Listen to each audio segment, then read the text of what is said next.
dimanapun kalian berada, apa kabar? Kembali lagi bersama saya, Athanasius Ketut Hargunanto dari Bengkel Pro Tuner Motorcycles Bali. Dan seperti janji saya sebelumnya, di video sebelumnya, kalau kalian menyimak di review tentang CRF 150L, kali ini kita akan mengulas tentang CRF 150L yang sudah di bore up menjadi 280 cc. Nah, ini milik customer kita dan kebetulan orangnya lagi balik ke negaranya. Jadi kita punya kesempatan untuk membuka. Sebenarnya motor ini udah jadi dari berapa minggu sebelumnya. Jadi sempat kita ajak jalan untuk proses running dan kebetulan udah melewati 1000 km dan kita bongkar dan mesin masih baik-baik saja. Dan kebetulan pasti kita bongkar seperti ini, sekalian aja kita jelaskan, kita ngevlog dan kita akan terangin satu-satu nih partnya apa aja, modifikasinya seperti apa. Yuk langsung kita mulai. Oke, yang pertama dari kruk as atau crankshaft. Jadi untuk crankshaft kita menggunakan produknya BRT. Jadi kruk as ini udah stroke up ya. Dari standarnya CRF 150L yang mempunyai stroke 57,8 dan ini sudah mengalami kenaikan stroke sebanyak 4,2 mili. Jadi total stroke-nya adalah 62 mm. Untuk pemasangannya di sini tidak membutuhkan alat khusus karena sistem pengunciannya berbeda. Jadi untuk bearing pun jadi ini sudah menggunakan produk BRT dan untuk yang sebelah kiri ke kopling kita masih menggunakan tipe roller yang masih asli kepunyaan CRF 150L. Nah, pemasangannya langsung aja seperti ini. Nah, nih. Ya. Jadi keunggulan kruk as ini selain stroke up juga dia menggunakan stang piston yang pendek. Jadi kita masih tetap menggunakan rantai keteng standarnya, tidak perlu untuk memperpanjang rantai keteng. Dan di sini juga pinnya juga masih menggunakan yang 14, mirip seperti CRF, cuman piston yang kita gunakan di sini adalah 76 mm. Jadi kombinasi bore dan stroke-nya adalah 76 mm untuk bore dan stroke-nya adalah 62 mm. Oke, selanjutnya yang akan saya jelaskan adalah gigi rasio. Nah, ini gigi juga sudah kita ganti karena apa? Karena udah pasti motor yang udah di stroke up dan cc-nya meningkat jadi 280 sekian akan membutuhkan perbandingan gigi rasio yang lebih berat. Karena apa? Kalau kita menggunakan gigi rasio standar, motor akan terlalu liar dan cenderung susah untuk dikendalikan di medan. Dan kebetulan motor ini dipergunakan hanya untuk off-road atau adventure. Oke, jadi gigi satu nih bisa dilihat di sini as gigi satu kita menggunakan as 15 mata. Jadi jumlah giginya ini 15 dari aslinya 12. Dan kita kombinasikan dengan jumlah mata gigi sekundernya sebanyak 29. Jadi perbandingan gigi satunya adalah 14 29. Dan ini gigi 2. Gigi 2-nya kita menggunakan as primernya 16 mata dan sekundernya 26. Jadi gigi 1 di sini, gigi 2 di sini. Selanjutnya adalah gigi 3. Ini gigi 3-nya. Untuk gigi 3 as primernya menggunakan 22 mata dan sekundernya menggunakan 30. Lalu gigi 4 di sini menggunakan 26 dan di sini menggunakan 28. Dan untuk gigi 5-nya kita menggunakan 34 dan 30. Nah, jadi ini perbandingan giginya di sini ya. 1 2 3 4 5. Itu. Nah, gimana cara kerjanya? Langsung kita pasang aja yuk sini. Jangan lupa sisi sini ke arah kopling dan sisi sini ke arah transmisi.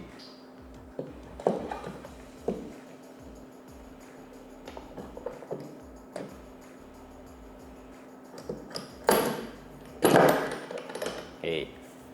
Jadi setelah terpasang seperti ini, di atas ada 2 buah ring, jangan lupa. Oke, jadi sebelum kita memasang menutup crankcase-nya, kita akan memasang rangkaian dari garpu pemindah gigi, atau secara bahasa teknisnya kita sebut shift fork atau garpu pemindah. Jadi di sini ada shift drum. Ini di sini ada alur atau groove yang berfungsi untuk memindahkan, menggeser posisi shift fork, dan shift forknya nanti akan menggeser slide gear di sini ya. Ada beberapa gear, slide gear di sini ya. Jadi ada 3 buah shift fork, dan ini yang terkoneksi dengan 2 slide gear yang ada di gigi sekunder atau gigi yang terkoneksi dengan gear belakang. Dan ini yang terhubung dengan gigi primer atau gigi yang berhubungan dengan as coupling. Jadi secara bentuk ini berbeda. Jadi yang primer itu lebih kecil, dan di sini untuk yang sekunder mempunyai dimensi yang sama, ukurannya sama persis. Bahkan tulisan di ininya pun sama tuh ya, RMBL. Jadi ini bisa di bawah, bisa di atas, sama aja. Oke, kita pasang. Posisinya di sini. Di sini. Nah, ini. Oke, dan yang untuk primer di sini.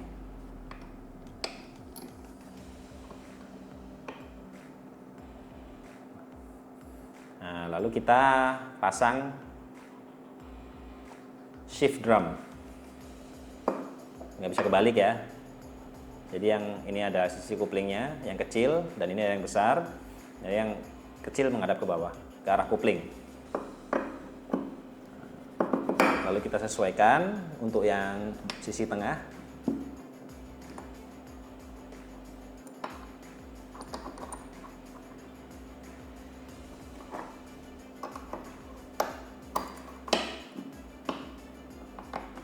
Oke, baru kita pasang.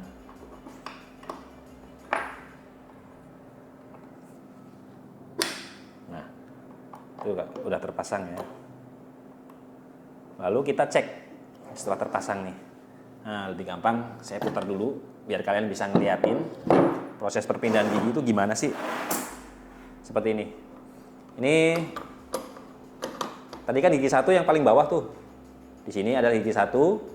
Jadi ketika posisi shift drum mentok di sini, gigi 1 sedang bekerja sekarang. Nih.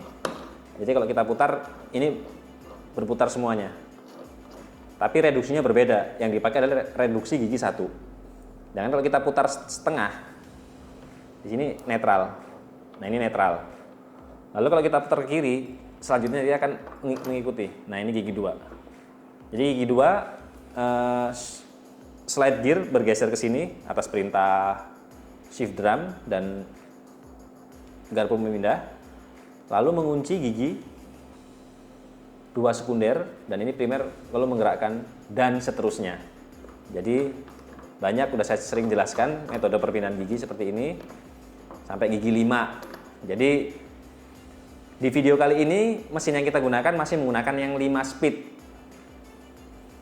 Yang original 5 speed. Jadi seperti ini, daleman CRF, tidak dilengkapi balancer. Jadi hanya ada crankshaft dan rangkaian transmisi.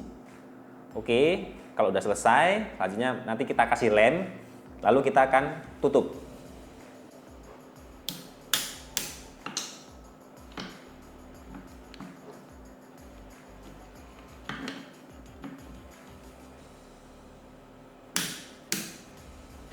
Nah, setelah semuanya terkunci, baru kita bisa masang plat pengunci bearing. Jadi kalau di motor lain biasanya kruk as akan terkunci di bearing sebelah kiri ke arah magnet. Teman di CRF ini pemasangan kruk asnya gampang, cuman bearingnya ada plat penguncinya. Jadi posisi kruk as tidak bergoyang ke kiri kanan. Nah, ini ada tiga buah baut pengunci. Kita pasang dulu.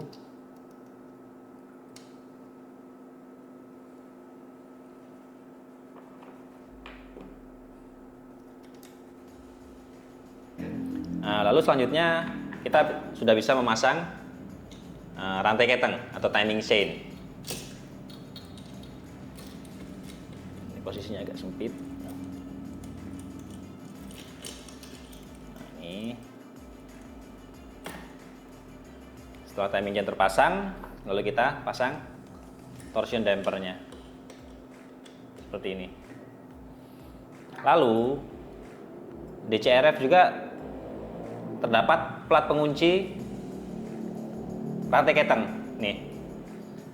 Jadi rantai ketengnya sulit untuk dilepaskan ketika ada plat ini.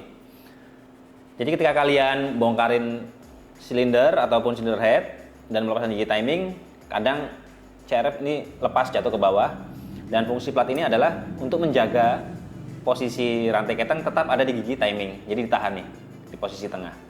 Dan di sini ada satu baut mesin yang ikut mengunci ini, dan di sini ada baut 10 pendek.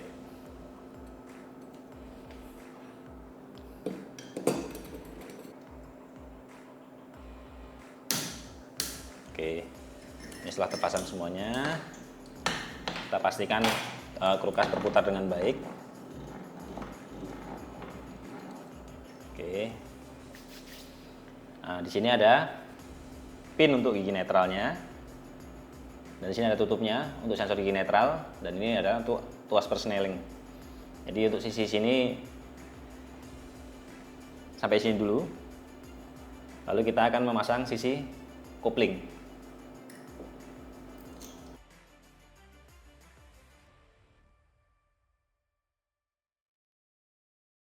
Nah, oke, setelah kita balik, kita lihat sisi kopling di sebelah sini. Yang pertama kita pasang adalah ini, stopper. Oke, kita pasang pairnya dulu. Nah, lalu kita pasang ringnya dulu. Jadi di sini ada satu buah ring. Lalu kita pasang stopper.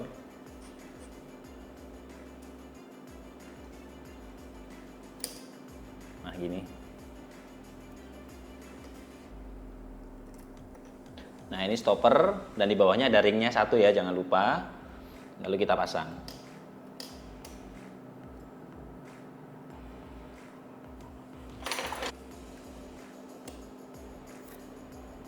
Jangan lupa, jadi pastikan walaupun baut ini sudah dikencangkan, stopper masih tetap bergerak seperti ini.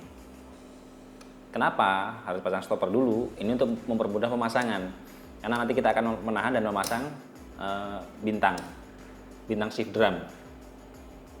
Oke. Nah, di sini di shift drum ada 2 buah pin kecil, jadi harus sangat berhati-hati ketika memasang ya. Ini masuk di sini. Jangan lupa pin ini hati-hati karena kecil, terlepas dan gampang hilang. Karena untuk nyari ini susah banget ya. Jadi sampai hilang. Nah, ini masuk. Jadi untuk pengunci shift drumnya di sini ada 2 buah pin. Nah, lalu selanjutnya kita pasang. Nah, ini bintang shift drumnya. Ini berbentuk bintang. Jadi ini berfungsi untuk mengatur posisi giginya. Jadi posisi pinnya pastikan sama, seirama dengan yang di shift drum. Nah, kita tahan dulu. Lalu kita pasang.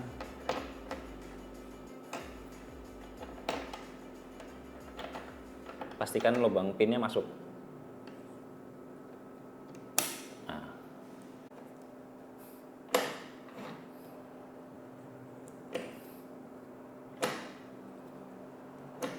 Nah, ini di colokan sini adalah netral, dari sini gigi 1, lalu 2, 3, 4, 5. Jadi ini gigi 1 nih ya. Kalau kita putar. Nah, ini gigi 1. Jadi kalau kalian naik CRF kan bisa merasakan gigi 1 ke depan, kalau kita klik setengah dalam posisi netral, dan kalau kita klik secara keras ke belakang, maka dia akan berpindah di sini, masuk ke gigi 2. Nah, setelah bintang shift drum terpasang, lalu kita pasang baut 10 dan kita kencangkan. Jadi rangkaian gigi transmisi sudah terpasang, pastikan dalam posisi netral. Nah, ini. Ketika saya putar, as gigi sekunder tidak berputar. Lalu selanjutnya kita memasang rangkaian kickstarter di sini. Jangan lupa ada gigi pengait turun ke bawah dulu, baru kita putar sedikit. Nah, lalu masukkan pernya ke lubang. Nah, jadi seperti ini ketika terpasang. Nah, jadi setelah terpasang, per pengunci ini terkait di sini. Nah, ini gigi dalam keadaan bebas. Jadi ketika kita engkol kicknya, gigi geser di dalam akan keluar dan memutarkan gigi kickstarter, lalu di sini nanti ada gigi penghubung, lalu memutarkan kopling, lalu memutarkan kulkas. Jadi begitu cara kerjanya. Lalu kita pasang gigi kickstarternya. Oke. Nah, baru ring lagi.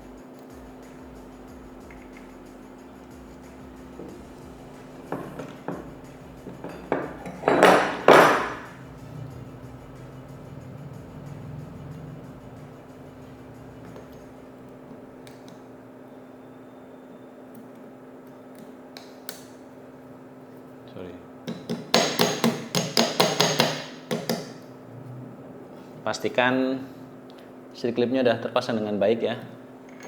Nah, ini gigi penghubung.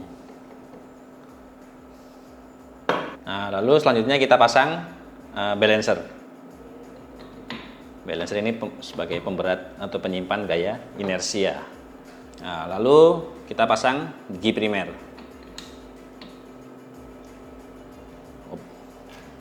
Nah, lalu kita pasang bushing kopling.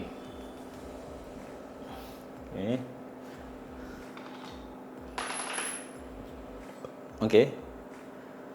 Lalu kita bisa memasang rumah koplingnya. Oke, setelah terpasang, jadi ingat di tengah-tengahnya ini ada satu buah ring ya. Nah, lalu kita pasang kanvas kopling dan rumahnya. Nah, itu setelah terpasang rumah koplingnya, nih. Lalu kita pasang satu buah ring di sini.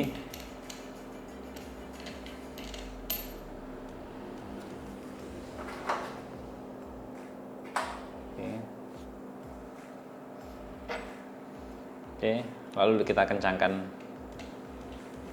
bautnya.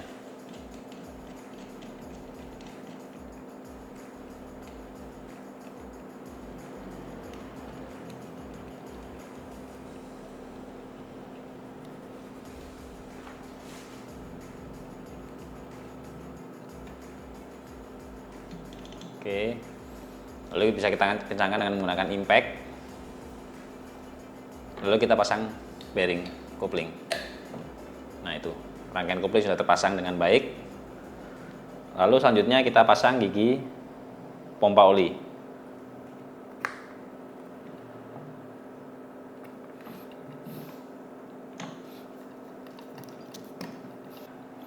Lalu kita memasang filter oli. Jadi CRS 150 ini masih menggunakan pompa oli tipe sentrifugal. Lalu kita pasang castle nut atau baut benteng yang merupakan baut pengunci filter oli sekaligus gigi primer. Ini menggunakan kunci khusus ya.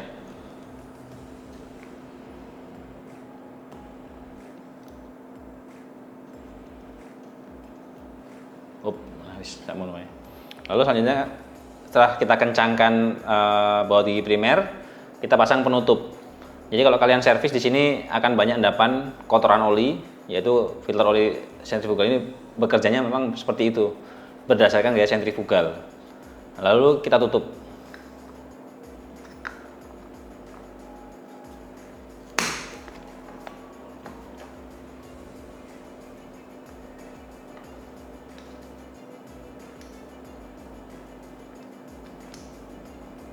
Nah, ini bagian kopling. Ketika sudah terpasang, pastikan semua baut terkunci ya, mulai baut kopling, baut per kopling, baut sentrifugal, dan baut filter olinya semua sudah terpasang.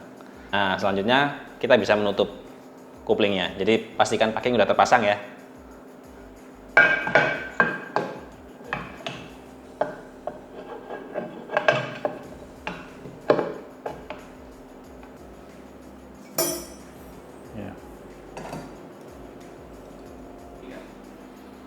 Oke, selanjutnya kita akan memasang piston. Jadi pistonnya kita menggunakan BRT yang pin 14 dan memiliki diameter 76 mm. Dan ini silindernya juga kita menggunakan produknya BRT. Nah, di sini mempunyai ketebalan 82 mm diameter luarnya. Dan di sini juga memerlukan penyesuaian pada crankcase. Nah, ini bagian crankcase sudah kita perbesar dan di sini sudah diperdalam juga. Untuk diameter crankcase kita perbesar hingga menjadi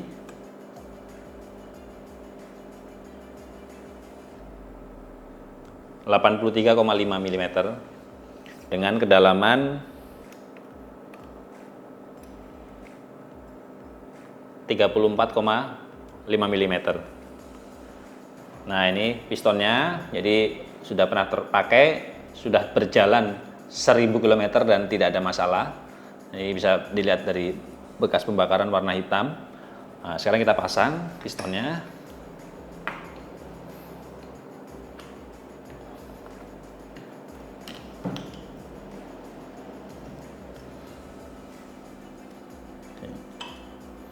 Oke.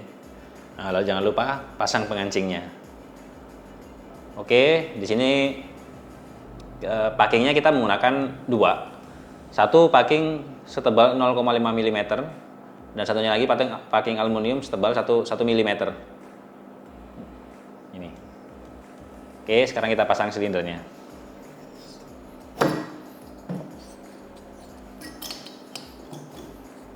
Nah, ini setelah terpasang, piston ada TMA. Nah, jangan lupa posisi lubang spi menghadap ke atas jika magnet belum terpasang. Oke, selanjutnya kita memasang torsion driver satunya lagi di sini.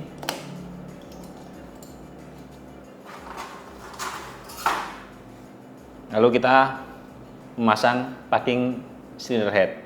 Jangan lupa dilem dulu ya. Nah, lalu di sini kita menggunakan cylinder head yang juga produknya BRT dengan kombinasi klep 3933 dan di sini juga portingnya sudah menggunakan model Dimples dan di sini intake juga menggunakan BRT.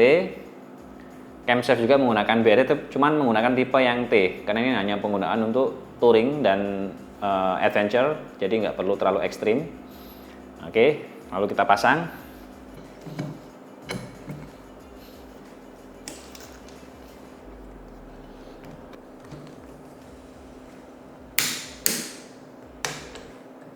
Nah, lalu 2 baut 10 untuk pengencangan di sisi rantai keteng.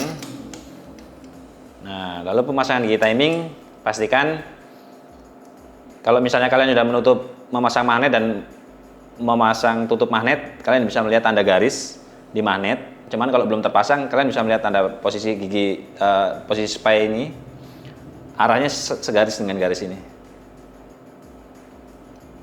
Pastikan cam dalam posisi free. Oke, kita pasang.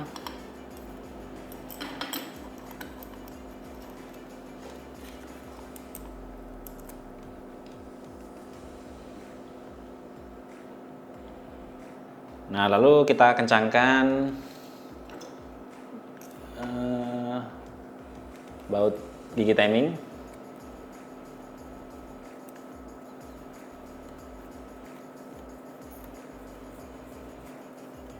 Nah, setelah posisi tanda spy-nya posisinya lurus, pastikan tanda garis ini juga segaris dengan bibir atas cylinder head. Lalu kencangkan 2 baut ini dan pasang tensionernya. Oke, jadi penjelasan saya tentang perakitan mesin sampai sini aja. Jadi kalau pemasangan magnet dan pemasangan sistem starternya tidak perlu saya jelaskan karena nanti videonya akan terlalu panjang. Nah, nanti habis ini kita akan langsung ke mesin dyno test dan kita akan langsung uji powernya. Dan mesin ini masih menggunakan ECU standar dan throttle body menggunakan BRT.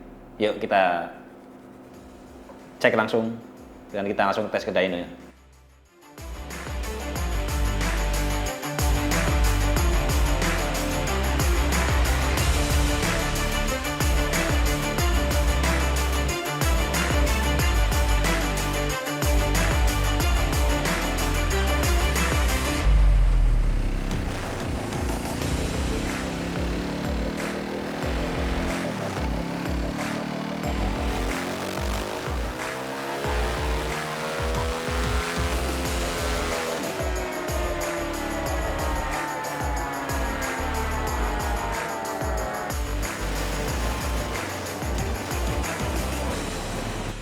Pemirsa, saat ini saya berada di ruang dyno milik HPZ yang ada di Jalan Teoku Umar Barat, Marlboro, Bali. Jadi biar fair ya, kita menggunakan dyno milik HPZ yang berlabel Axis, dan ini CRF 285 yang barusan kita kerjakan. Dan dari hasil running dyno kita mendapatkan hasil maksimal 27,5 dari originalnya sekitar 11-12 HP. Jadi kenaikannya hampir 15 horsepower sendiri ya. Nah, jadi inilah hasil daripada kit bore up 285 yang kita install dengan menggunakan ECU standar. Oke, sampai di sini dulu video kita kali ini. Jangan lupa subscribe dan terima kasih udah menonton, dan sampai jumpa di video kita selanjutnya.